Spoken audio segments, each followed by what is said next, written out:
ते नमः। सत्पुण्डरीकनयनं मेघाभां वैद्युताम्बरं द्विभुजं मौनमुद्राढ्यं वनमालिनामीश्वरं तं गौरजश्चरितकुन्तलबद्धवरः वन्यप्रसूनरुचिरेक्षणचारुहासम् वेणुं त्वनन्तमनुगैरनुगीतकीर्तिं गोप्यो दिदृक्षितदिशभ्यगमनसमेताः तप्तकाञ्चन गौराङ्गी राधे वृन्दावनेश्वरी वृषभानुसुते देवी त्वां नमामि हरिप्रिये। नाहं वसामि वैकुण्ठे योगिनां हृदयेन च मद्भक्ता यत्र गायन्ति तत्र तिष्ठामि नारद। तुलसी काननं यत्र यत्र पद्मवनानि च पुराणपठनं यत्र तत्र सन्निहितो हरेः। यं प्रव्रजन्त्यमनुपेतमपेतकृत्यं द्वैपायनो विरहकातर आजुहाव पुत्रेति तन्मयतया तरवोऽभिनेदुस्तं सर्वभूतहृदयं मुनिमानतोऽस्मि। वाञ्छाकल्पतरुभ्यश्च कृपासिन्धुभ्यैव च पतितानां पावनेभ्यो वैष्णवेभ्यो नमो नमः। जय रूप सनातन भट्ट रघुनाथ श्रीजीव गोपाल भट्ट दास रघुनाथ ऐछाई गोस्वामीर करी चरण बंदन यहाँ हईते विघ्ननाश अभीष्ट पुराण। दुर्गमे पथिमेन्धस्य स्खलत्पाद गतिर्मुहु स्वकृपायष्टिदानेन सन्तु सन्तु। जय राधे।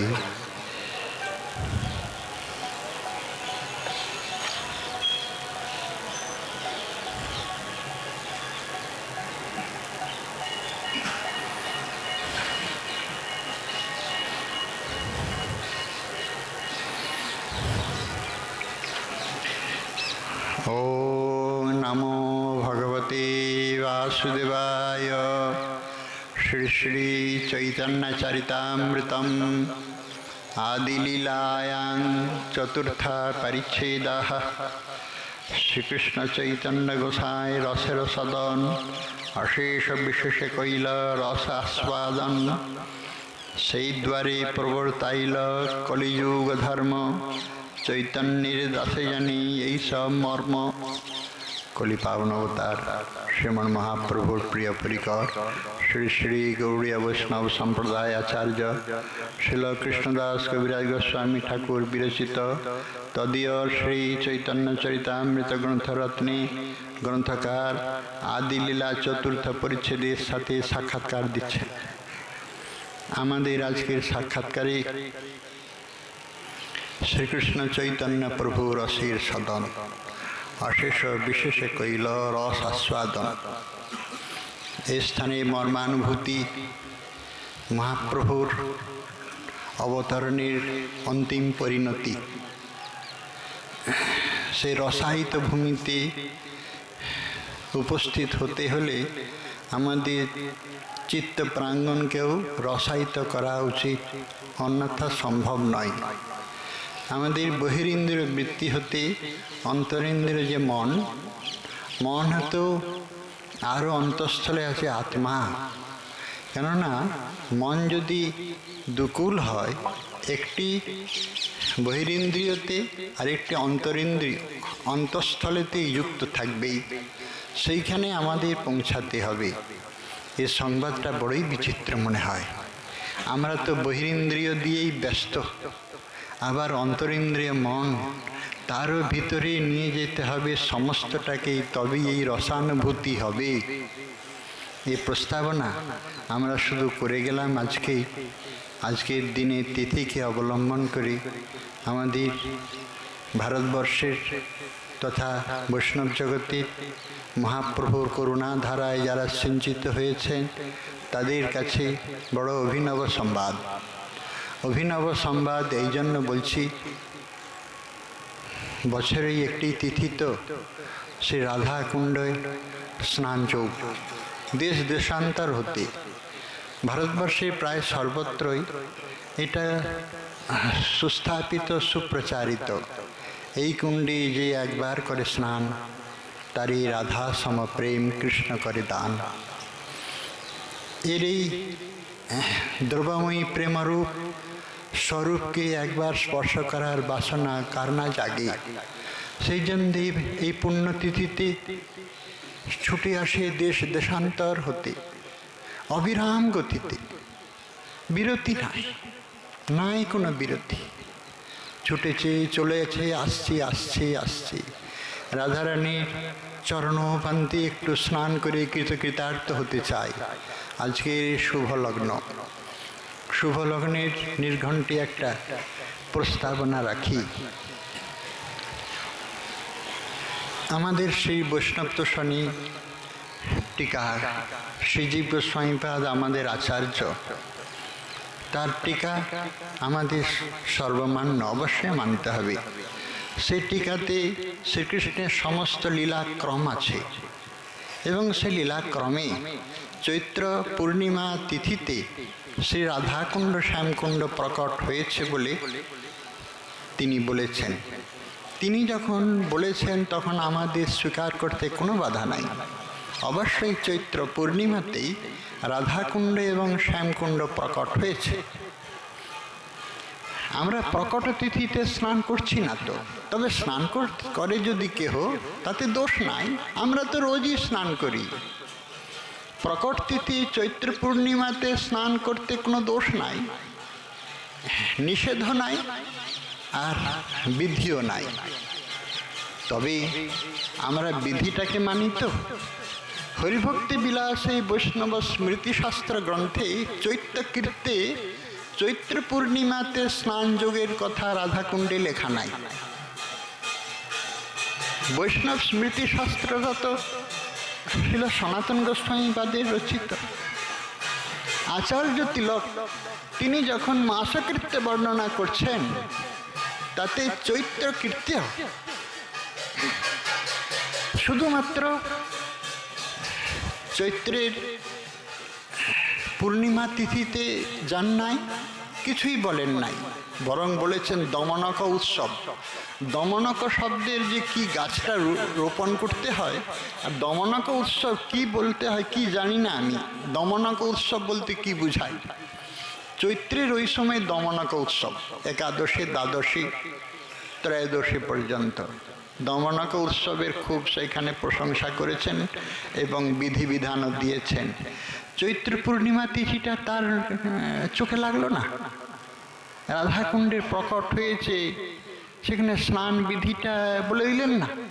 তাহলে তো আমাদের বুকে একটা ভরসা হতো, হ্যাঁ জীব গোস্বামীপাদ বলেছেন এটা যথাযথ। অবশ্যই যথাযথ, স্নান করতে বাধা নাই, কিন্তু স্নানের বিধান দিয়েছেন বহুলাষ্টমী তিথিতে রাধাকুণ্ডে স্নান, কার্তিক মাস কৃত্যে, এই কথা স্পষ্টভাবে বলা আছে।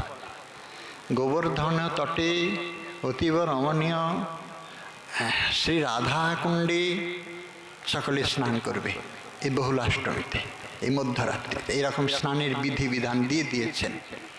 সেই জন্য কোনো তীর্থে স্নান করতে গেলে সেই তীর্থের মহিমা জানতে হয়। তীর্থের মহিমা জানতে গেলে তীর্থে প্রকট হতে এই পর্যন্ত তার সমাগতি এইগুলোও জানতে হয়। গঙ্গা স্নান করলাম তাতেই না, গঙ্গার উৎপত্তি মহিমা, সেই মহারাজ ভগীরথের তপস্যার যে গরিমা, তার পূর্বে 3 পুরুষ ধরে তপস্যারত ছিল। মা গঙ্গা অনায়নের জন্য তারা কঠোর তপস্যায় ব্রতী হয়েছিল। ভগীরথ আনিত গঙ্গা ভাগীরথী, ভগীরথের পিতা ছিলেন দিলীপ, তার পিতা অংশুমান। এই 3টে পুরুষ ধরে তপস্যায় রত ছিলেন। ভগীরথের তপস্যায় সন্তুষ্ট হয়ে তাদেরও পূর্বপুরুষ যে কপিলাশ্রমে ভস্ম হয়ে পড়ে আছে, ছাই হয়ে পড়ে আছে,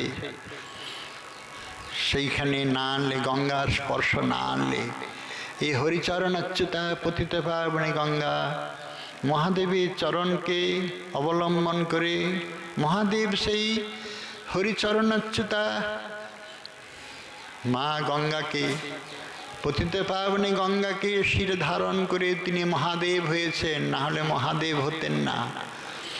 তার জটাজুট হতে বাহিত হয়ে, প্রবাহিত হয়ে বহমান গঙ্গা আমাদের ভারতখণ্ডকে পবিত্র করেছে। পূর্ব এবং পরের ইতিহাস সম্পূর্ণরূপে জানলে পর তারপরে সেইখানে স্নানের মহিমা যথাযথ লাভ হয়। সেই জন্য রাধাকুণ্ডে আজকে আমরা স্নান করব, তো রাধাকুণ্ডের মহিমা এবং রাধাকুণ্ডের প্রকাট্য বিষয় এটা আমাদের জানা উচিত। সেই জন্য আজকে সেই অবসর, শুভ অবসর, শ্রী রাধাকুণ্ড। আমরা যে তটে এখন উপস্থিত হতে সৌভাগ্যান্বিত হয়েছি, এটাই শ্রী রাধাকুণ্ড তট। আমরা কিছুক্ষণের জন্য অনেক পূর্বে দ্বাপর লীলায় চলে যাই। বহু পূর্বের ইতিহাস শ্রী স্কান্দ পুরাণ বলেছেন। স্কান্দ পুরাণে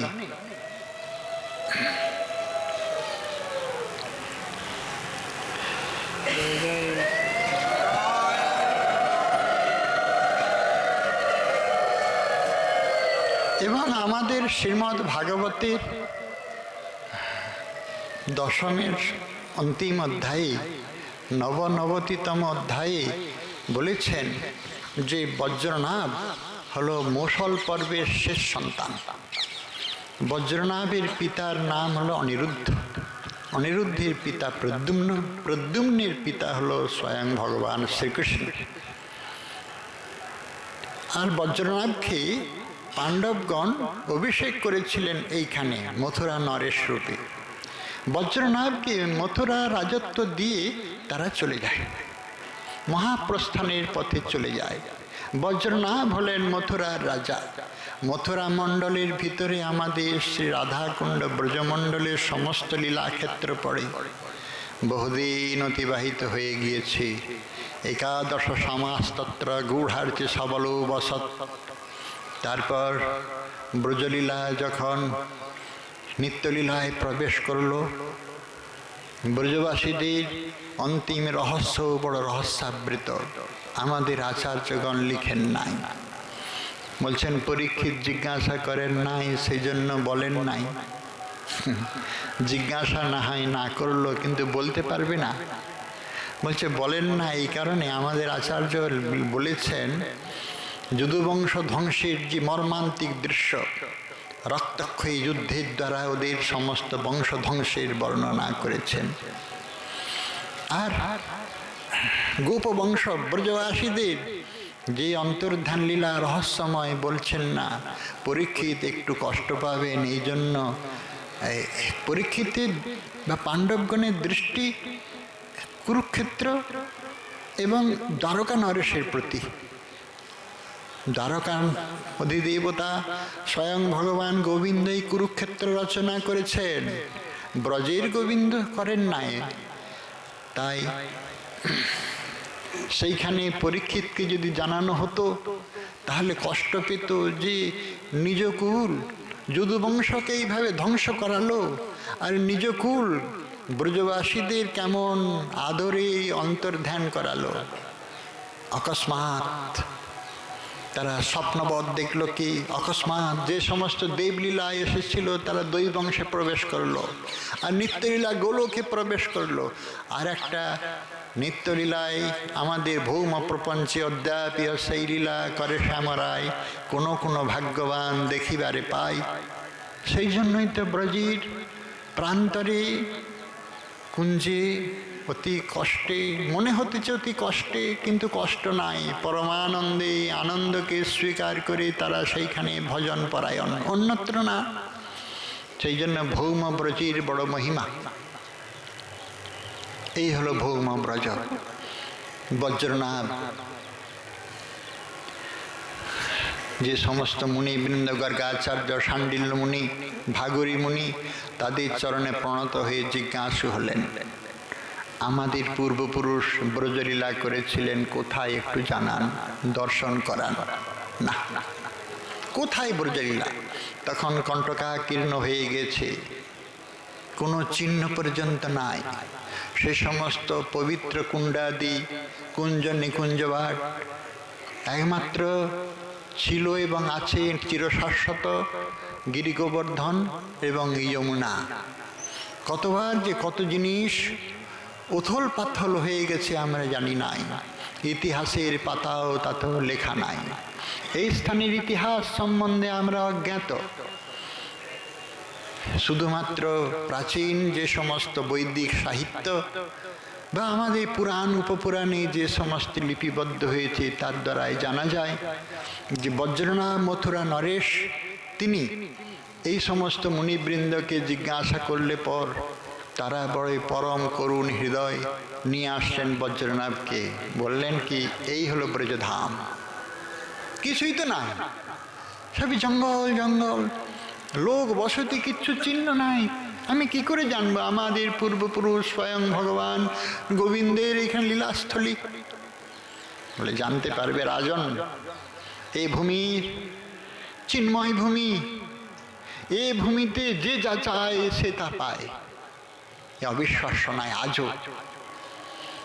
এইখানে একজন সাধারণ ছেঁড়া কাপড় পরে আসলে, একটা গামছা পরে আসলে, তার মনের যদি অনেক পিপাসা থাকে, রাজত্ব করব না, পাবেন।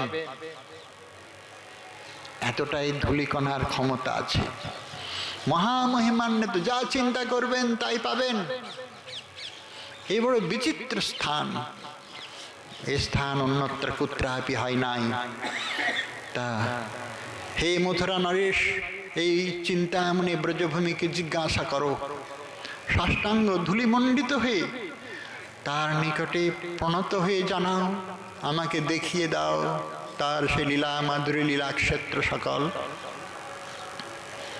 যখন মথুরা নরেশ বজ্রনাভ প্রণত হয়ে ভক্তিভরে যাচনা করলেন, হে ব্রজভূমি দেখিয়ে দাও সেই সমস্ত লীলাস্থলী, তখনই তার সাক্ষাৎ দৃশ্য হতে থাকলো একটি একটি করে সমস্ত ব্রজমণ্ডলী, সমস্ত তীর্থ সকল। আর মহারাজ বজ্রনাভ যেখানে যা লীলা হয়েছিল সেই লীলা অনুসারে সেইগুলিকে সংস্কার করলেন। দুই একজন করে বাস দিলেন। আমাদের ব্রজের যে সমস্ত গ্রাম নামকরণ আছে না, সেটা বজ্রনাভের দেওয়া নাম, আজও সেটাই চলছে। মথুরা তহসিলে সেটা আজও মহামান্য। আমাদের রাধাকুণ্ডের পূর্বের নাম ছিল আরিড গ্রাম। দাস গোস্বামীপাদের জমি খরিদের সময় তো আরিড গ্রামের কথাই লেখা আছে। তখনও রাধাকুণ্ড বলে সরকারি খাতাতে প্রকাশ পায়নি। এখন আরিড গ্রাম বললে যেমন কেউ বুঝবে না, তখন রাধাকুণ্ড বললেও কেউ বুঝতো না। তারপরে মহাপ্রভু লীলা বিনোদনার পরেতেই তো রাধাকুণ্ড বিশ্বজগতের কাছে বিশেষ পরিচিত। আরিড গ্রাম, এখানে অরিষ্টাসুর বধ হয়েছিল। তাহলে অরিষ্টাসুর বধের কথা আমাদের শুনতে হয়। অরিষ্টাসুর বধের জন্য অরিষ্ট নিষূদন ভগবান শ্রী গোবিন্দের এই লীলা হয়েছিল বলেই তার নাম হয় আরিড গ্রাম। বজ্রনাভের সংস্কার ব্রজধাম, সমস্ত কুণ্ড তট সরোবর, সমস্ত প্রান্তর কুঞ্জ, গিরি গহ্বর, গিরি গোবর্ধন, সমস্ত বজ্রনাভের দ্বারা আমাদের গোবিন্দ, গোপীনাথ, মদনমোহন এবং শ্রীনাথজি যা কিছু সমস্ত বিগ্রহ, এ সমস্ত বজ্রনাভের নির্মাণ। কাল প্রভাবে মৃত্তিকার গর্ভে এগুলো সমস্ত আচ্ছাদিত ছিল। তারপর আমাদের আচার্যগণের হস্তকে স্বীকার করে, তাদের আকুতিকে, তাদের ভক্তিতে স্বীকার করে সমস্ত বিগ্রহগণ সাক্ষাৎ রূপে প্রকট হন। আজকে আমরা সাক্ষাৎ দর্শনের ভাগ্য পেয়েছি এ সমস্ত বজ্রনাভের মহিমায়। আমাদের এই শ্রী শ্যামকুণ্ডের ভিতরে একটি কুণ্ড আছে যার নাম হলো বজ্রনাভ কুণ্ড। এখন হয়তো দৃশ্য হবে বা হবে না, কিন্তু গ্রীষ্মকালে পরিষ্কার বোঝা যায়, পরিষ্কার, খুব চওড়া চওড়া তার তীরগুলো আছে। এই জলের ভিতরেই আর একটা কুণ্ড আছে, এটা সকলেই জানে। আমরা তো জানি, এখানের ব্রজবাসীরাও সব জানে। সেটি বজ্রনাভ নির্মিত বজ্রনাভ কুণ্ড, এই বৃহদায়তন শ্যামকুণ্ড এবং রাধাকুণ্ডের পূর্বস্থিতি বা পূর্ব পরিচিতি আমরা এবার শুনব। শ্রীমদ্ ভাগবতে রাধারানীর নাম নাই, এটা আমরা জানি। কোনো ব্রজসুন্দরীরও নাম নাই। দশম স্কন্ধে ব্রজলীলা বর্ণনা করতে করতে 36তম অধ্যায়ে এসে উপস্থিত হয়েছেন শ্রী শুকদেব। শ্রী শুক উবাচ অথ তর্জগতোরিষ্ট হরিষ্ট বৃষভাসুর মহিং মহাককুৎকায় কম্পয়ন ক্ষুরবিক্ষতাম। অথ তর্জগতোর হৃষ্ট, এইবারে আসলো, আগত হলো অরিষ্টাসুর, ভীষণ ভয়ানক রূপ নিয়ে আসছে। মহিং মহাককুৎকায়, কিরকম? একটা বড় ষাঁড়ের আকার, ষাঁড়ের যেমন একটা ঝুঁটি থাকে না কাঁধে, বিশাল কায়, যেমন একটা চলায়মান অচল পাহাড় একটা যেমন চলে আসছে। এবং কিরকম তার গর্জন, মহিং মহাককুৎকায়া কম্পয়ন ক্ষুরবিক্ষতা। ষাঁড়গুলো কি করে মাঝে মাঝে যেমন খুর দিয়ে মাটি খুঁড়ে না, এরকম সেই অরিষ্টাসুর ষাঁড়ের রূপ ধরে আর মাটি খুঁড়ছে, ভীষণ গর্জন করছে। তার এই ভয়ঙ্কর রূপ দেখে ব্রজবাসীরা সকলে ভীত ত্রস্ত হয়ে পড়ল। ভয়সন্ত্রস্ত ব্রজপল্লীকে দর্শন করে শ্রী গোবিন্দ আসছেন, লীলাতেই আসছেন। লীলাময় বিগ্রহ, তিনি লীলাচ্ছলে কত শত অসুরকে নিধন করেন। কোনো কিছুর আয়োজন করতে হয় না, এটা মধুর লীলা কিনা। এসে উপস্থিত, আরে অসুর, যদি যুদ্ধ করবি তো আমার সাথে যুদ্ধ কর, আমার নিরীহ ব্রজবাসীদের ভয় দেখাচ্ছিস কেন? মহারাজ বীর দর্পে এসে উপস্থিত হলো। দুই মহাবীর যেমন জিজ্ঞাসার বৃত্তি নিয়ে উপস্থিত হয়, ভয়ঙ্কর যুদ্ধ শুরু হলো। ভগবান করলেন কি, অরিষ্টাসুরের দুটো সিংকে ধরে দূরে নিক্ষেপ করলো, 25 হাত পরিমাণ দূরে নিক্ষেপ করলো। ওহ, এত বিশাল কায়, এত ভারী, এইটিকে ধরে নিক্ষেপ করলো, বলে এতে কোনো আশ্চর্য বোধ হয় নাই। ওতপ্রতভাবে যার মধ্যে বিশ্বে উপস্থিত হয়েছেন, এটা কিছুই না, আশ্চর্য কিছুই না। কন্দুক ক্রীড়ার মতো ফুল যেমন ছুঁড়ে অনায়াসেই লীলায়িত বিগ্রহ নিক্ষেপ করলো, অরিষ্ট দানব ঘোর গর্জন করতে করতে এসে উপস্থিত হলো। আবার গোবিন্দ করলেন কি, সজোরে পদাঘাত করলেন, তাতেই সে ভূপতিত হলো। তার উপরে পায়ের শ্রীচরণের প্রপীড়নে কি করলো, দুটা শিংকে না সজোরে উঠিয়ে নিল, উঠিয়ে সে শিং দিয়েই আঘাত করে দেহের থেকে প্রাণকে বিযুক্ত করে দিল।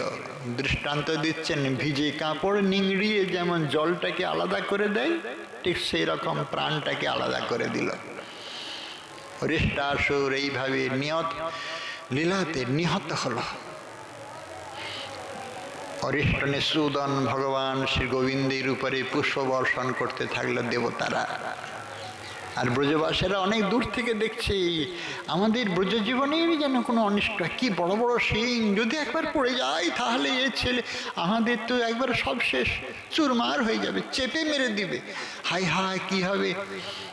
এদের জানা নাই, মানে জেনেও জানে নাই, এই অনন্ত শক্তি সম্পন্ন যে গিরি ধারণ করেছে অঘাসুর, বকাসুর, মহান মহান দানবকুলকে সংহার করেছে, এই দানবকে দলন করা তার পক্ষে কিছুই, তার জন্য কিছুই না।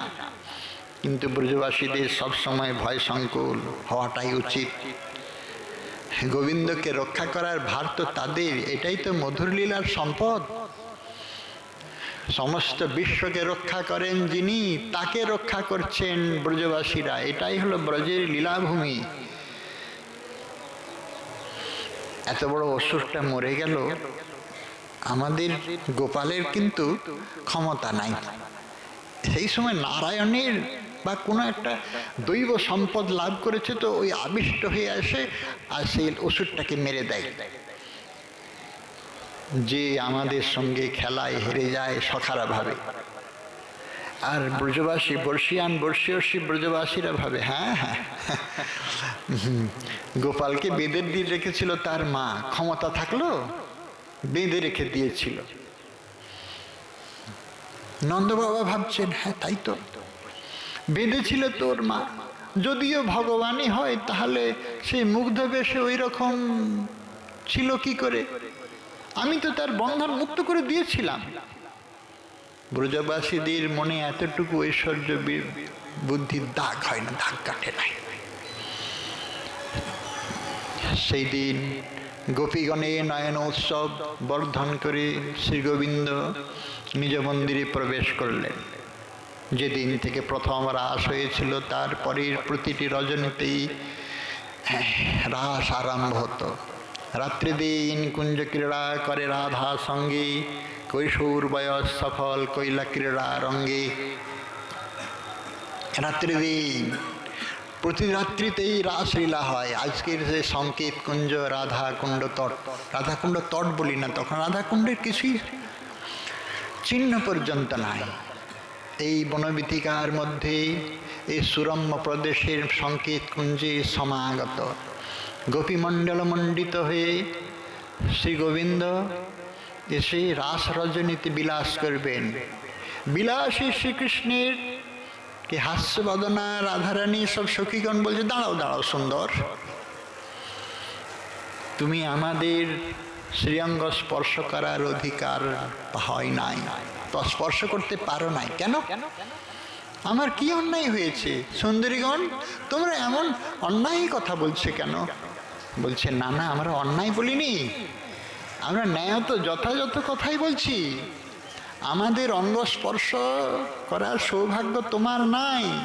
তুমি পাপ পঙ্কিলে পঙ্কিত, কালিমায় লিপ্ত হয়েছ, তুমি মহান পাপী, গোবধজনিত পাপে লিপ্ত হয়েছ, গোহত্যাকারী মহান পাপী।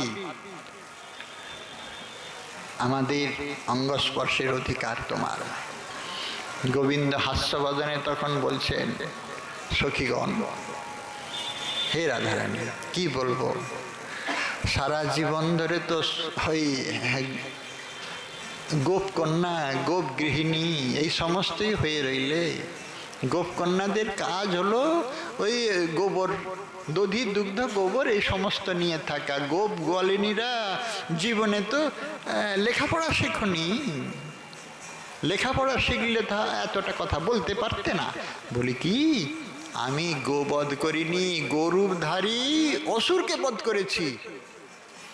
সুন্দরী সকল বললে হ্যাঁ হ্যাঁ হ্যাঁ হ্যাঁ অসুরকে বধ করেছ, ভগবতী পূর্ণমাসীর মুখে শুনেছি। হ্যাঁ, ইন্দ্র দেবতা না বৃত্রাসুরকে বধ করেছিল। বৃত্রাসুর হতেছে ত্বষ্টা ঋষির পুত্র। অসুর বধ হয়েছিল কিন্তু ব্রাহ্মণ হত্যার পাপও নিতে হয়েছিল। অসুর বধ করে ত্বষ্টা ঋষি যেহেতু ব্রাহ্মণ, তার ছেলে বৃত্রাসুর। যদি অসুর বধ করে ইন্দ্র দেবতার মতো দেবতা দেবরাজ ইন্দ্রের অসুর বধের ব্রাহ্মণ হত্যার পাপ নিতে হয়, তাহলে গোবধ করে গোহত্যার পাপ তোমার কেন লাগবে না, কেন নিতে হবে না? গোবিন্দ এইখানে পরাস্ত। হ্যাঁ বুঝেছি, এইবারে তোমরা বড় বুদ্ধিমতী, তোমাদের সঙ্গে আমি পারবো না। কিন্তু তোমরা যখন আমি গোহত্যাকারী মহান পাপী নির্বাচন হলো, তাহলে ব্যবস্থাপনা দাও। কি করে পাপ পঙ্কিল ধুয়ে যাবে, কি করে ধৌত হবে, ব্যবস্থাপনা দিচ্ছেন। ভারতবর্ষের যত সব তীর্থ আছে না, গয়া গঙ্গা কাশী গোদাবরী নর্মদা তাপ্তি কৃষ্ণবেন্না তাম্রপর্ণী অপটতা কীর্তমালা পয়াশ্বরী যমুনা অঘস্বতী সরস্বতী শর্করাবর্তা চন্দ্রবতী চন্দ্রভাগা মরুদ্বিধা অশিকনীতি মহানদীগুলো যাদের জলস্পর্শ করলে পর সমস্ত পাপ নষ্ট হয়ে যায়। এই সমস্ত পুণ্যতোয়া জলেতে তীর্থেতে তুমি স্নান করবে, তাহলে তুমি ধৌতাত্মা হবে। বাহ, সুন্দরীগণ, তোমাদের ব্যবস্থাপনা আমি নতমস্তকে স্বীকার করলাম, কিন্তু একটা নিবেদন করি, আমি সমূহ তীর্থ স্নানে যাব, আমার বিরহে তোমরা কষ্ট পাবে না তো? আর তোমাদের বিরহে যে আমি কত কষ্ট পাবো সেটা কি জানো? একটা প্রস্তাব রাখি, যদি সমস্ত তীর্থকে এইখানে আনিয়ে তার জলটা সেই জলে স্নান করি, তাতে তোমাদের সম্মতি আছে কিনা? বলে হ্যাঁ, সমস্ত তীর্থে স্নান করতে হবে, এটাতেই এই হলো কথা। তাহলে আনাও সমস্ত তীর্থ সকলকে। গোবিন্দ সঙ্গে সঙ্গে স্মরণ করলেন ভারত খণ্ডে এবং তার বহির্ভূত সমস্ত খণ্ডে যাবতীয় তীর্থ, সমস্ত তীর্থ এইখানে সমাগত হও। সমস্ত পুণ্য তীর্থগুলি এসে উপস্থিত হলো। তাদের একটা স্থান দিতে হবে তো। সজোরে তিনি পদাঘাত করলেন, মৃত্তিকা প্রথিত বৃহদাকার একটা রূপ নিল, সেই সমস্ত তীর্থ সকল তার মধ্যে প্রবেশ করল। বেশ বড়সড় একটা কুণ্ডির মতো হয়ে গেল। তাহলে গোবিন্দ বলছেন, তাহলে আমি স্নান করি? হবে না, তোমার মায়া আমরা জানি, কি করতে কি করে বসেছো তার কি জানি। তীর্থরা নিজেরা পরিচয় দিক, তবে তো বিশ্বাস করব। কিন্তু বড় জ্বালা। আচ্ছা, তোমরা দেখো, তীর্থরা নিজেরা পরিচয় দিচ্ছে, তীর্থ সকল নিজেরা পরিচয় দিয়ে তীর্থেতেই উপস্থিত। আবার প্রবেশ করো। আমি গঙ্গা করজোড়ে গোবিন্দ এবং গোপীগণকে প্রণাম করে আবার প্রবেশ করলো। আমি যমুনা, আমি শর্করাবর্তা, আমি তাম্রপর্ণী, আমি অবটদা, আমি উঘাস্বতী, আমি কৃতমালা, পয়স্বিনী, কৃষ্ণবেন্না, সমূহ তীর্থ, সমস্ত সমুদ্র সব নিজের নিজের রূপে প্রকটিত হলেন, নিজের নিজের রূপে প্রকটিত হলেন। প্রকটিত হয়ে আবার ওই জলের মধ্যে প্রবেশ করলেন। গোবিন্দ স্নান করলেন, অবগাহন স্নান। স্নান করে এবার বলছেন, সুন্দরীগণ, আমার পাপ চলে গেছে তো? বলছেন, হ্যাঁ, পাপ চলে গেছে, তুমি এখন ধৌতাত্মা হয়েছ, এইবার আমাদের স্পর্শ হওয়া করার সৌভাগ্য পেয়েছ। সখীগণের সঙ্গে রাধারানী যুক্তি করলেন, আমাদের সুন্দর দ্বৈত কেমন সুন্দর একটা কুণ্ড নির্মাণ করে সমস্ত তীর্থ সকলকে আহ্বান করে এইখানে স্নান করলো, আমরা কিছু করতে পারি না? চলো চলো সখীগণ, দেখি কিছু করতে পারি নাকি। সঙ্গে সঙ্গে রাধারানী করলেন কি, অরিষ্টাসুরের পিছনের বাম পায়ের আঘাতে যে একটা বেশ বড় গর্ত হয়ে গিয়েছিল, সেই গর্তটাকে বড় করছেন নিজের কঙ্কন দিয়ে, হ্যাঁ, চুড়ি দিয়ে কম বড় করতে করতে বেশ বড় হয়ে গেল। অনেকের হয়তো এই কঙ্কন কুণ্ডে নামার সৌভাগ্য হয়েছে, আমিও ঢুকেছিলাম। 1987 সালের কুণ্ড সংস্কার যখন হয়, আমি ওইখানে গিয়েছিলাম কঙ্কন কুণ্ডে, বেশ বড় সড়ো। সেখানটা শত উৎসারিত জল, চারটে কোণ থেকে ভীষণ বেগে জল উঠছে, নিরন্তর জল উঠছে সেখান থেকে, চারিদিকে অজস্র ঝর্ণা। আপনার নেই শত প্রসারিত সলিলা, এই দুটি কুণ্ড। সেটার নাম হলো কঙ্কন কুণ্ড, চৌকোনা কুণ্ড। হ্যাঁ, গোবিন্দ হেসে বলছেন, ভালো কুণ্ড তৈরি করেছো তোমরা, বাহ। জল না হলে, জল না পেলে আর কুণ্ডের কি মহিমা রইল? আমার জলে এসে স্নান করবে সব পুণ্যার্থীরা, তোমার কাছে আসবে না। জল নেই তো তীর্থে কেন স্নান করবে বলো?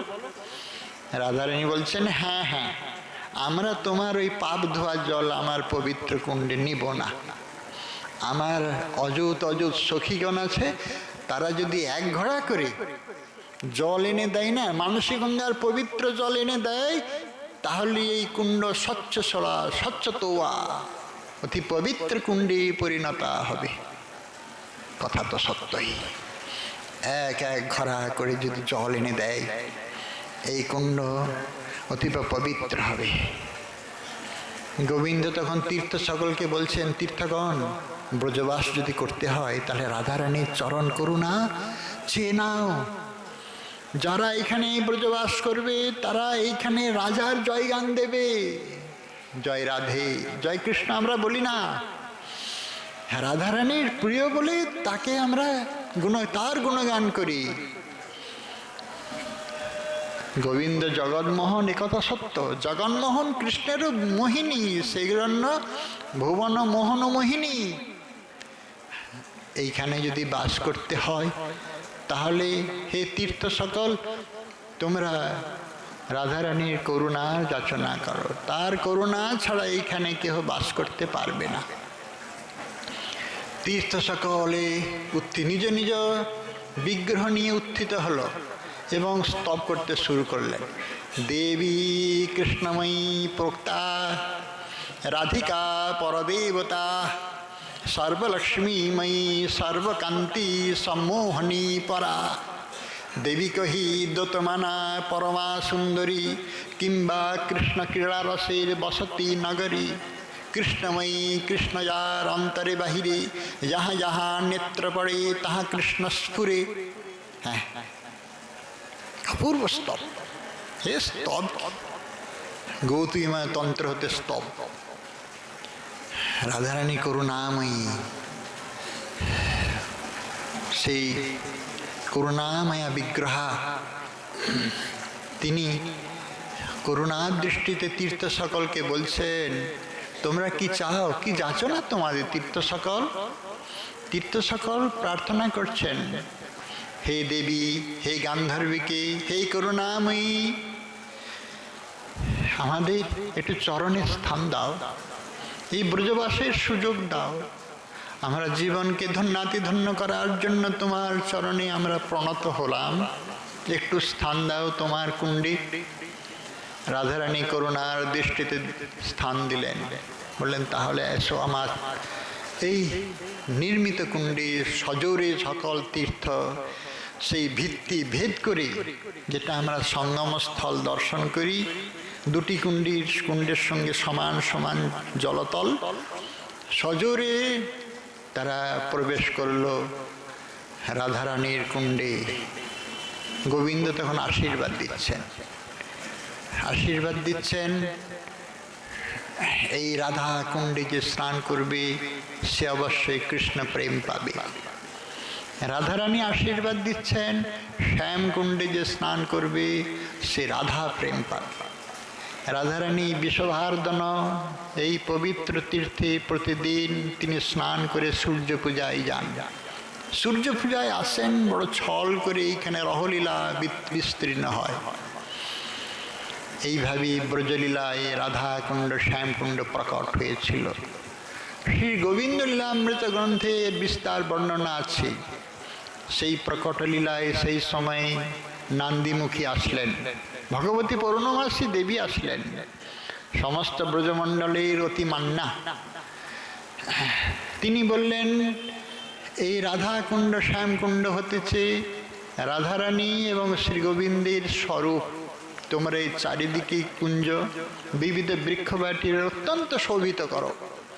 এত শোভায় যেন শোভিত হয়, দেখবার মাত্রই মনোমুগ্ধ হয়। সত্যিই তাই। রাধাকুণ্ড শ্যামকুণ্ডের মহিমা আজকের নয়। আজকের দিনে ওইগুলো আমি বুঝাতে পারবো না, কেননা আমি যখন এসেছিলাম সেই স্বরূপ অন্য ছিল। কুণ্ডের আকৃতি এখন আছে বটে, পরিবেশ কিন্তু আমরা রাখতে পারিনি। বৃহদায়তন সরোবর ছিল অনেক দূরে, বেশ খানিকটা দূরে। এই রাধা কলোনিতেই ছিল বৃহদায়তন, শুধু জল আর জল। সেখানে ছিল সাইবেরিয়া, ইউক্রেন হতে সমাগত পক্ষী সকল নিরন্তর কলকূজনে ব্যস্ত ছিল। আর ছিল এইখানে স্থানীয় পক্ষীগণ, অতিথি পক্ষীগণকে আপ্যায়ন করার জন্য তারা ছিল বড়ই যথেষ্ট। আজকের যে ললিতা কুণ্ডে এইখানে আমরা কত জলকুক্কুট দেখেছি, জলমুরগি তাকে বলে, কি তাদের কুজন, নিরন্তর কুজনে মুখরিত হয়ে থাকত। আর চারিদিকে একটা গম্ভীর রহস্যময় স্থান, বড়ই রহস্যময়, বড়ই রহস্যময় রহলীলা স্থান কিনা। তখন এই যন্ত্র দানব আসে নাই, মাইক মানে মাইক বস্তু, মাইক মাইক আসে নাই,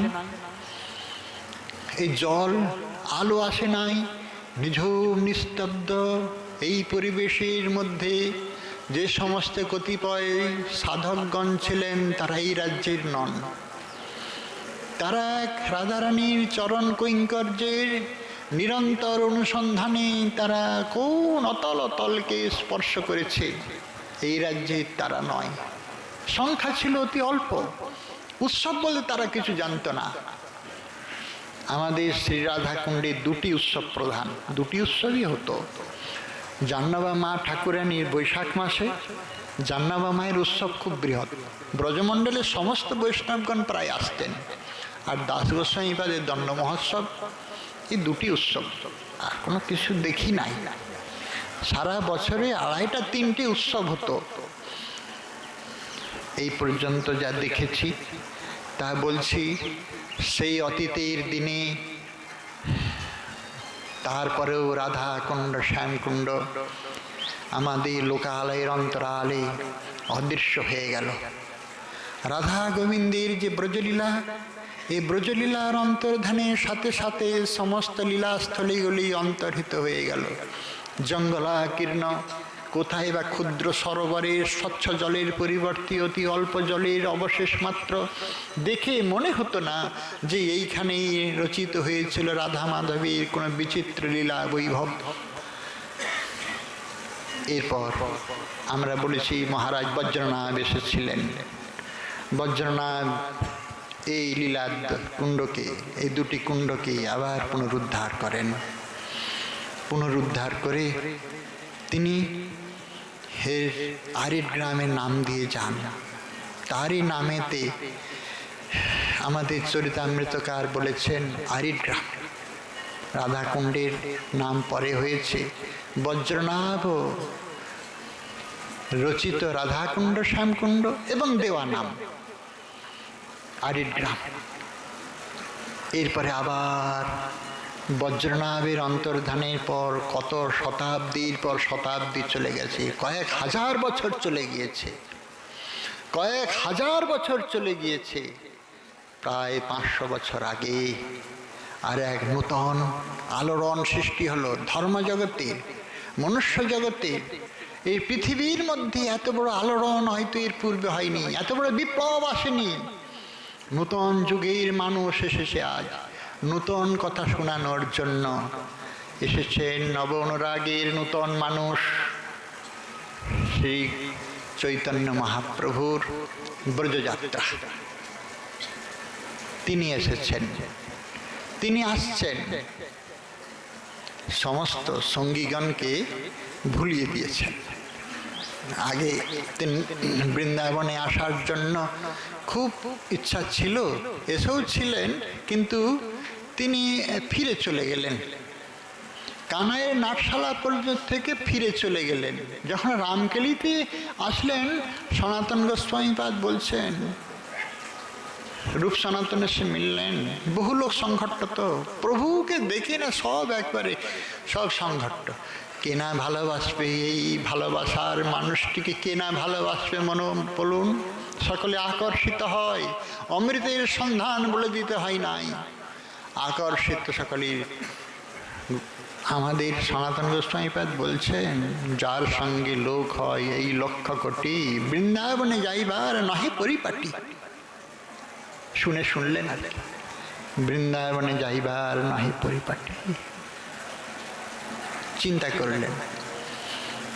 তারপরে আবেশে তিনি গিয়ে চলেছেন কানাইয়ের নাটশালায় গিয়ে একদিন বসে বসে চিন্তা করছেন, এই দবির খাস সাকর মল্লিক 2 ভাই এসেছিল, আমাকে বলল কি বৃন্দাবনে যাইবার নহে পরিপাটি। নৃসিংহানন্দ ব্রহ্মচারী মনে মনে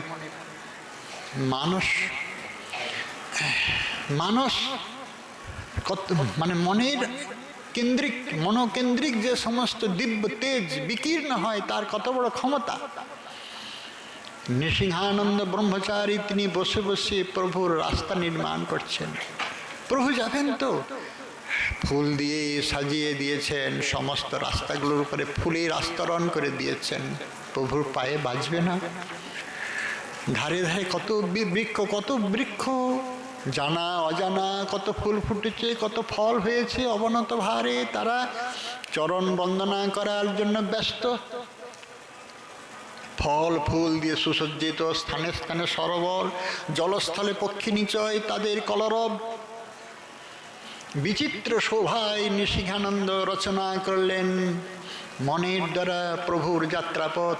কিন্তু আর তো নাই, কানায় নাটশালার থেকে তো আর তিনি করতে পারছেন না। ভক্তগণ, প্রভু এইবারে বৃন্দাবনে যাবেন না, নাটশালা পর্যন্তই যাবেন।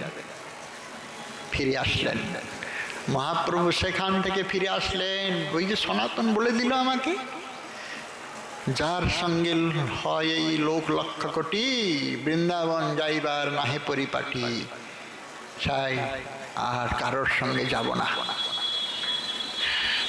নীলাচলে যখন তিনি থাকতেন তখন তার গরগর মন। নীলাচলে রহিতে প্রভুর গরগর মন। বৃন্দাবন নামেতে প্রেম হইল শতগুণ, সহস্রগুণ প্রেম হইল মথুরা দর্শনে, আর লক্ষগুণ প্রেম হইল ভ্রমে বনে বনে। মহাপ্রভু এরকম প্রেমের উত্তাল তরঙ্গ, সঙ্গে বলভদ্র ভট্টাচার্য এবং তার সেবক। বলভদ্র ভট্টাচার্য তিনি প্রভুকে নিয়ে আসছেন বনপথে, ঘোর বনপথে, ব্যাঘ্র সিংহ সাপদ সংকুল বনপথে নিয়ে আসছেন, নির্ভয়ে আসছেন। হ্যাঁ, যেখানে পাহাড় পর্বত দেখছেন সেখানে শৈল দেখি মনে হয় এই গোবর্ধন, বন দেখি ভ্রম হয় এই বৃন্দাবন, যেখানে বহে নদী মানয় কালিন্দী। মহাপ্রেমাবেশে প্রভু ভূমে পড়ি কাঁদি। এই রূপে আসছেন তিনি। যখন ব্রজ বনেতে আসছেন, এই মতো মহাপ্রভু নাচিতে নাচিতে আরিট গ্রামে আসিবাহ্য হইলা চম্বিতে। মহাপ্রভুর এই দশা। আরিট গ্রামে আসিবাহ্য হইলা চম্বিতে, অরিষ্টে রাধাকুণ্ড বার্তা পুছে লোকস্থানে। কেহ নাহি জানে, সঙ্গের ব্রাহ্মণ না জানে। তীর্থলুপ্ত জানি প্রভু সর্বজ্ঞ ভগবান, দুই ধান্য ক্ষেত্রী অল্প জলে কইলা স্নান। প্রেমে প্রভু করে রাধাকুণ্ডের স্তবন, তাহা দেখে সব লোকের বিস্ময় হইল মন। এই রাধাকুণ্ড, এই শ্যামকুণ্ড, সব গোপী হইতে রাধা কৃষ্ণের প্রেয়সী। তুইছে রাধা কুণ্ড প্রিয়, প্রিয়ার সরস্বী। রাধারানীর অভিন্ন বিগ্রহ শ্রী রাধা কুণ্ড। এই কুণ্ডে নিত্য কৃষ্ণ। গোবিন্দ কি করেন? এই তো কুণ্ডে নিত্য কৃষ্ণ রাধিকার সঙ্গে তীরে তীরে তীরে জলে জল কেলি করে তীরে রাস রঙ্গে। কুণ্ডের মহিমা যেন রাধা মধুরিমা, কুণ্ডের মাধুরী যেন রাধা মধুরিমা। কুণ্ডের মহিমা যেন রাধার মহিমা। এই কুণ্ডে যে একবার করে স্নান, তারে রাধা সমপ্রেম কৃষ্ণ করে দান। এই কুণ্ডে যে একবার করে স্নান, তারে রাধা সমপ্রেম কৃষ্ণ করে দান। সিদ্ধ চৈতন্য দাস বাবা এই একটা বলছে না, স্নান করছে। এই কুণ্ডে যে একবার করে স্নান, তারে রাধা সমপ্রেম কৃষ্ণ। কই আমার তো হয়নি, কিন্তু এইরকম শুদ্ধ চিত্ত তো একবারে প্রেমে আপ্লুত হয়ে সকলের অদৃশ্যে কিভাবে কুসুম সরোবর পর্যন্ত চলে গেছেন, টলতে টলতে চলে গেছে। সঙ্গীয় সেবক দেখছেন বাবা তো নেই, কোথায় গেল কোথায় গেল, খোঁজো খোঁজো খোঁজো। ওই ওই শুধু ওইটাই বলছে, এই কুণ্ডে যে একবার করে স্নান, টলতে টলতে যাচ্ছে, এই কুণ্ডে যে একবার করে স্নান, এই কুণ্ডে যে একবার করে স্নান, তারে রাধা সম প্রেম কৃষ্ণ করে দান। কুসুম সরোবরে যে ধরলেন, বাবাকে দেখলেন একবারে প্রেমে গড় গড় টল টল হয়ে গেছে, কোন রকমে তাকে সান্ত্বনা দিলেন। এই নরজগৎ মরজগতের এই হলো বিচিত্র বিস্ময়কর সংবাদ। আমাদের রসামৃত সিন্ধুর টিকাকার লিখেছেন, বৈকুণ্ঠাজনিত মধুপুরী বরা তস্মাৎ বৃন্দাবনং রাসোৎসবাৎ। বৈকুণ্ঠ হতে মধুপুরী মথুরা শ্রেষ্ঠ, যেহেতু এইখানে জন্মলীলা আবিষ্কার হয়েছে, আর তার থেকে বৃন্দাবন শ্রেষ্ঠ, রাস মহোৎসবাৎ, রাসলীলা হয়েছিল। আর বৃন্দাবনাৎ গোবর্ধন, গিরিরাজ গোবর্ধন, যেহেতু তিনি নিজে হাতে ধরেছিলেন, ব্রজবাসীদের রক্ষা করেছিলেন। গোবর্ধনাৎ রাধা কুণ্ডং প্রিয়ম তত্রে কোন বসতি, সেই তার তীরে, সে রাধা সরস্বতী তীরে যারা বাস করে, রাধারানীর অতীব কৃপা ভাজন,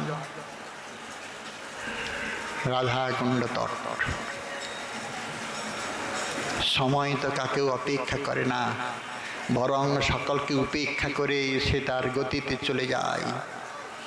মহাপ্রভু রাধা কুণ্ড শ্যামকুণ্ড প্রকট করলেন, সেইখানে অল্প জলে স্নান করেছেন এবং মৃত্তিকা নিয়ে নিলেন, তিলক করলেন,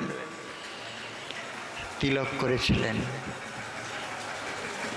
মহাপ্রভু দ্বাদশ বন দ্বাদশ উপবন এইভাবে প্রেমে উন্মত্ত হয়ে ভ্রমণ করে তিনি প্রস্থান করলেন নীলাচল ধামে। এই চৈতন্য চরিতামৃতে আছে। এর পরের ঘটনায় কি হলো, তখন তো দুটো ধানের ক্ষেত, কিছুই ছিল না। আসলেন, রূপ সনাতনকে পাঠালেন। রূপ সনাতনের কি কাজ পাঠিয়ে দিয়েছেন মহাপ্রভু। শ্রী চৈতন্য মনোভীষ্টং স্থাপিতং येन ভূতলে স্বয়ং রূপ পদাময়ং স্বপদান্তিকম। রূপ সনাতনের কাজ কি? হ্যাঁ, বলছেন সমস্ত লীলা বলে বিস্মৃত হয়ে গিয়েছিল, কালের অন্তরালে সকলে হারিয়ে গিয়েছিল। হ্যাঁ, সব চলেছে গিয়েছিল। তা রূপ সনাতন করতেন কি? সমস্ত লীলাবলীকে প্রকট করেছিলেন। কালীন বৃন্দাবন কেলি বার্তা, হ্যাঁ, বৃন্দাবন রস কেলি বার্তা। কালেন লুপ্তেতি তাং স্থাপয়িতুং বিশিষ্য কৃপামৃতেনা বিশেষে চ দেবস্তত্রৈব শ্রীরূপঞ্চ সনাতনঞ্চ। বৃন্দাবনীয় রসকেলি বার্তা কাল প্রভাবে লুপ্ত হয়ে গিয়েছিল। রূপ এবং সনাতন সেই চৈতন্যাকৃতি ভগবানের কৃপায় এইগুলিকে পুনশ্চ প্রকটিত করলেন। গ্রন্থাকারে রসলীলা বিস্তার করেছিলেন থরে থরে, আর প্রকট করেছিলেন এই সমস্ত ব্রজমণ্ডলের তীর্থ সকলকে। দাস গোস্বামীপাদকে এইখানে তারা দুই ভাইয়ের স্থান দিলেন, এইটাই হলো তোমার ভজনের স্থান। রঘুনাথ দাস গোস্বামীপাদ একান্তে ভজন করছেন এই রহলীলা স্থানে। একদিন মনে মনে ভাবছেন, এই রাধা কুণ্ড শ্যামকুণ্ড, এইরকম কুণ্ডের তো কোনো রূপ পেল না, স্বল্প জল, কি করবো, এটা কুণ্ডে বলে মনেই তো হয় না। মনে মনে ভাবছেন, যদি পয়সা কড়ি থাকতো তাহলে এটা দুটোকে সংস্কার করতাম, খুব বৃহৎ আকারে পরিণত করতাম।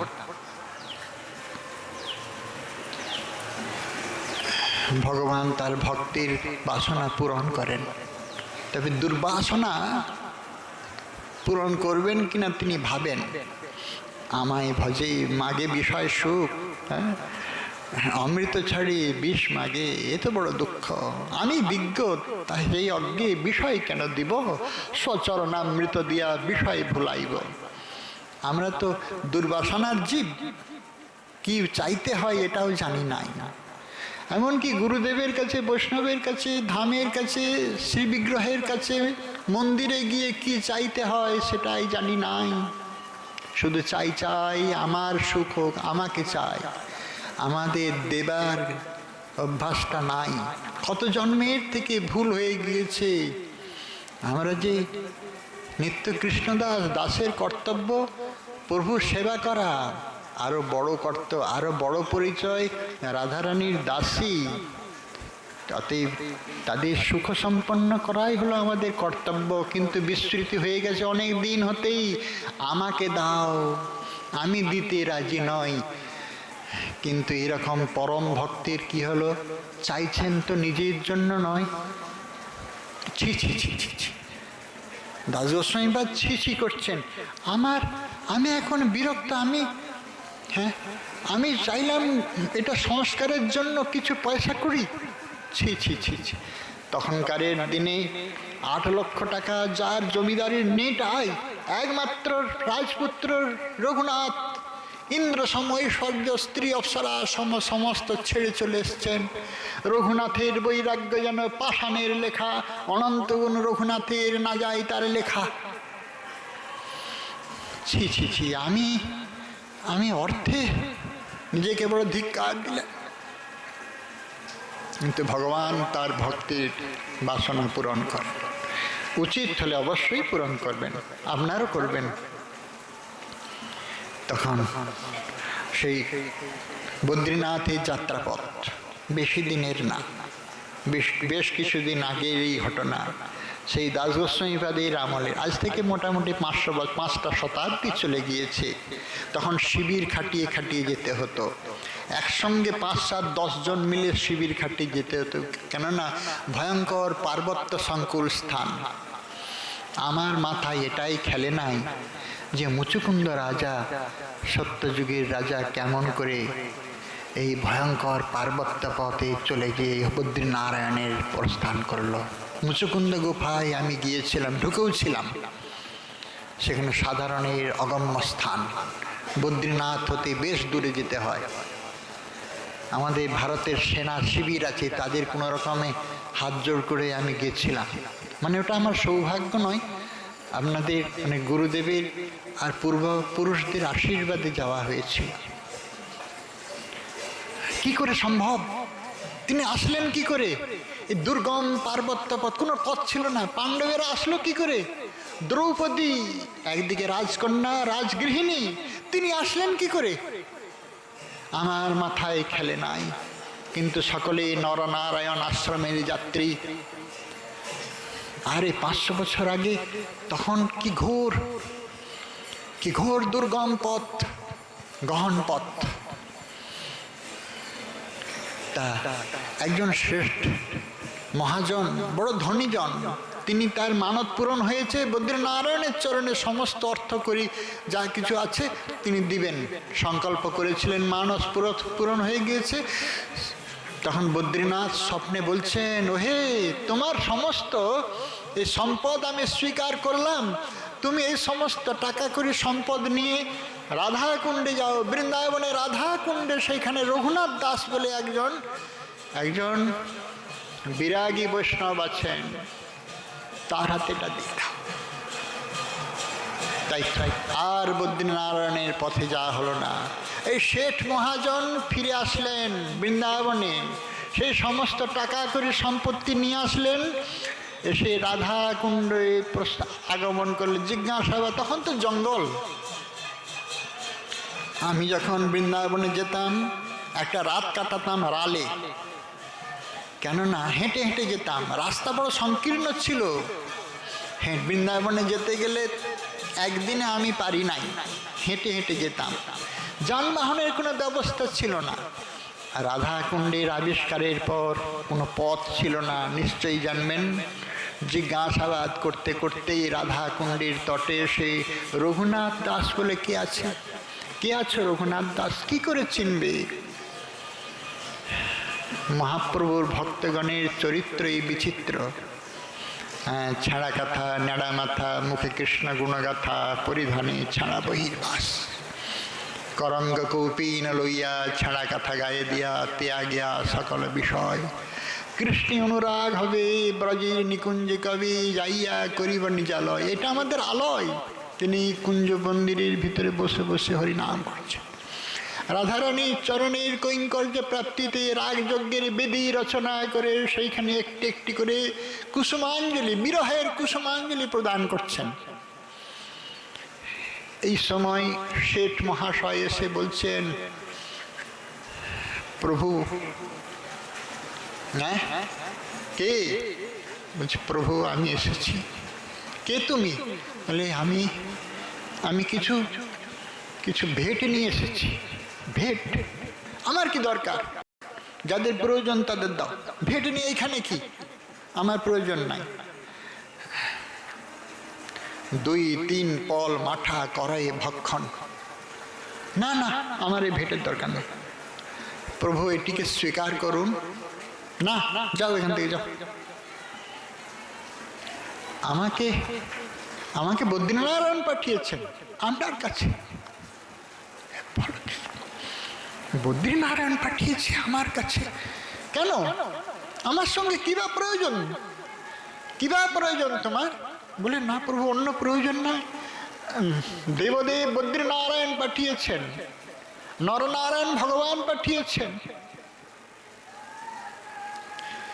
কি বলতে চাও? কি দিবে আমাকে? বলে, আমার মানত পূরণ হয়ে গিয়েছে, টাকা পয়সাগুলো স্বীকার করুন, কৃতার্থ করুন আমাকে। দাস গোস্বামীপাদ বলছেন, না। বলছেন, প্রভুর আজ্ঞা, স্বীকার করুন প্রভু, পয়সা কড়ি ছুতেন না। আচ্ছা, রেখে যাও। বদ্রীনারায়ণ পাঠালেন কেন? কেন পাঠালেন? ওই চিন্তা। ওহো, আমার মনের মধ্যে ইচ্ছা হয়েছিল রাধা কুণ্ড, শ্যামকুণ্ড আমি সংস্কার করব, যদি টাকা পয়সা তার। ওহো, এতটুকুতেই প্রভু এত প্রসন্ন হয়ে পাঠিয়ে দিয়েছেন। আচ্ছা আচ্ছা, রেখে যাও, রেখে যাও, রেখে যাও, রেখে যাও, আমি স্বীকার করলাম। ওইখানে কোথায় রেখেছিল কে জানে, হাত স্পর্শ পর্যন্ত করেননি। জীব গোস্বামীপাদের দ্বারা প্রথম সংস্কার করান রাধা কুণ্ড, শ্যামকুণ্ড। রাধা কুণ্ড, শ্যামকুণ্ড সংস্কার করলেন। গোবিন্দের চরণাকৃতি বিশাল কুণ্ড আমাদের শ্যামকুণ্ড, এবং কঙ্কনাকৃতি এবং কঙ্কন কুণ্ড দিয়ে যে চৌকোনা, বড় চৌরস রাধা কুণ্ড নির্মিত হলো। এরপরে এই বিরক্ত গদির পরম্পরায় তীর বাঁধা, রাস্তা বাঁধা পরম্পরায় আসছে। আর সেই সময় দাস গোস্বামীপাদ মনে করলেন, এখানে 5টা নিম গাছ আছে, এইটাকে যদি আমরা সংস্কারের মধ্যে এনে নিই তাহলে এটাকেও চৌরস করা যায়। শ্যামকুণ্ডকে 5টা গাছকে কেটে দিতে হবে, উঠিয়ে দিতে হবে। রাতের বেলায় গোস্বামীপাদকে স্বপ্ন দিচ্ছেন পঞ্চপাণ্ডবের 5 জন পাণ্ডব বৃক্ষরূপে। আমরা এখানে 5 জন আছি পাণ্ডব, ভজন করছি, আমাদের কেটে দিবে তুমি? গোসাই, এমন কাজ করো না। থাক, ওহে, তোমরা এই গাছ 5টাকে রেখে দাও। আমি যখন এসেছিলাম তখন 3টি গাছ বেঁচে ছিল, এখন একটিরও সন্ধান, একটিও নেই। শুধু তার একটির শুষ্ক অবয়ব লোক সমক্ষে দৃশ্য হতেছে মাত্র। সেই রূপেই আছে শ্যামকুণ্ডের এই চেহারাটা। তাই তো এই পবিত্র বাড়ি আমি শৌচাদি কার্যে নিযুক্ত করব না। তিনি তখন একটা কুয়া খুললেন দূরে, একটু দূরে, যেটার নাম গোপী কুয়া। তখন তো কোনো কিছুরই সন্ধান নাই, গোপীগণ এসে জল পাইয়ে দিবে। হায় ভগবান, কি ভ্রান্ত আমাদের দর্শন। আর যিনি লিখে গেছেন এতটুকু বুঝলেন না। গোপীগণ তখন তো এখানে কিছুই ছিল না, কোথায় কুয়া? বন জঙ্গল ছিল। দাস গোস্বামীপাদের নির্মিত খচিত কুয়া এটা। তবে যাহা ঘটিয়াছে তাহা সত্য নহে, যাহা রচিয়াছে তাহা সত্য বটে। কবিগুরুর এই বচন যথার্থই। যাহা ঘটিয়াছে তাহা সত্য নয়। দাস গোস্বামীপাদ কুয়া খুলতে খুলতে জলের পরিবর্তে রক্ত বেরিয়ে আসলো। আহ, কি অন্যায় করলাম, একটা জীব হত্যা হয়ে গেছে, রাখো রাখো, আর কুয়া খুলতে হবে না বাবা তোদের, রাখ রাখ রাখ। রাতের বেলায় গিরি গোবর্ধন স্বপ্ন দিচ্ছেন, আমি গিরিরাজ গোবর্ধন, গোসাই আমার জীবাচ্ছেদন হয়ে গেছে, এই দুটি আমার নয়ন, রাধাকুণ্ড শ্যামকুণ্ড, আমার জিভাচ্ছেদনের ফলেই রক্তপাত হয়ে গিয়েছে, তুমি খণ্ডিত শিলাটিকে গোবিন্দ মন্দিরের সামনের ওখানে রেখে পূজা করো। যারা এই শিলাটিকে অসমর্থ বশত 7 বার পরিক্রমা করবে, গিরি গোবর্ধন পরিক্রমার ফল পাবে, এই আশীর্বাদও দিয়ে দিলেন। গোস্বামীপাদ তখন গোবিন্দ মন্দিরের সামনে যে জিভা মন্দিরটুকু আছে ওইটাই ওই কর্তিত খণ্ড, মানে ছিন্ন খণ্ড। গোস্বামীপাদ ভজনে নিমগ্ন আছেন। এই হলো রাধা কুণ্ডে এবং শ্যামকুণ্ডীর দ্রবরূপ মহিমা। কুণ্ডীর মহিমা যেন রাধার মহিমা, কুণ্ডীর মধুরিমা যেন রাধা মধুরিমা। এই কুণ্ডে যে একবার করে স্নান, তারে রাধা সমপ্রেম কৃষ্ণ করে দান। দোহার যে উজ্জ্বল রস বর্ণ বিপর্যয় করি, রহস্য সহিতে ভক্ত সুখ দিতে আছে স্বরনাম ধরি। উজ্জ্বল রসটাকে উল্টে দিলে রস সর। দোহার যে উজ্জ্বল রস বর্ণ বিপর্যয় করি, রহস্য সহিতে ভক্তি সুখ দিতে আছে স্বরনাম ধরি। অতএব ভক্ত স্বর করি ব্যক্ত, এই কুণ্ডে একবার করে স্নান, তারে রাধা সমপ্রেম কৃষ্ণ করে কৃষ্ণ দেয় বড় ভাগ্যবান। তারে রাধা সমপ্রেম কৃষ্ণ দেন সেই ভাগ্যবান। এই হলো এই কুণ্ডে যে একবার করে স্নান, তারে রাধা সমপ্রেম কৃষ্ণ করে দান। আমাদের সে শুভ অবসর, সে শুভ অবসরের আজকের মধ্যরাত্রে স্নান করার সুযোগ পেয়েছি। আমরা স্নান করে কৃতকৃতার্থ হব। চৈত্র পূর্ণিমার কথা আমি আগেই উপক্রমে বলে এসেছি। কৃষ্ণের কৃপায় সেই রাধা সমপ্রেম লাভ করে ভাগ্যবান। আমরা তাহলে লাভ করব তো? অবশ্যই করব, মনে আস্থা রাখুন, অবশ্যই করব, নিশ্চয়ই করব, এই জন্মেই করব। বারংবার পিত্ত দূষিত জিভাতে বারংবার মিছরির আস্বাদন হলে এই পিত্ত দূষণ যেমন চলে যায়, ঠিক সেরকম শুদ্ধ হৃদয়ে একবার স্নান করলেই অবশ্যই রাধা প্রেম পাওয়া যাবে। এই কুণ্ডে যে একবার করে স্নান, এ মিথ্যা নয়, কবিরাজ গোস্বামীপাদ লিখে গিয়েছেন। তিনি আমাদের কাছে কোনো অমূলক ব্যর্থ কথা লিখে যাননি। আজকের সেই শুভ অবসরে আমরা স্নান করে কৃতকৃতার্থ হব। এই পর্যন্ত শ্রী শ্রী চৈতন্য চরিতামৃতকারকে প্রণাম করে আজকে রাখছেন। জয় রাধে, জয় রাধে, জয় রাধে।